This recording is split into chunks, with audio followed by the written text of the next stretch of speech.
Hey everyone, so I've got my two-tier dumbbell rack here. Typically what my wife does, she'll just keep her dumbbells over here off the side, which can be a little bit messy, but with this, I'll be able to get them off the floor and just put them nice and neat onto the rack. Looks like there's just a few parts here. Shouldn't take me long to go ahead and put together, so let me go ahead and do that, and then I'll show you what it looks like. It only took me right around 5 minutes to put this together, but before I put the dumbbells on here, I just wanted to show you a few things.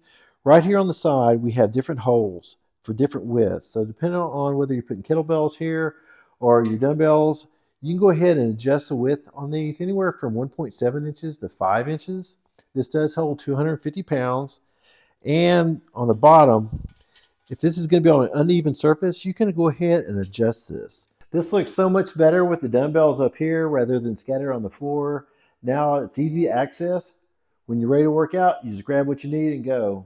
Easy to put together, lightweight, yet holds 250 pounds. I'm very happy with it, and I hope you found this helpful.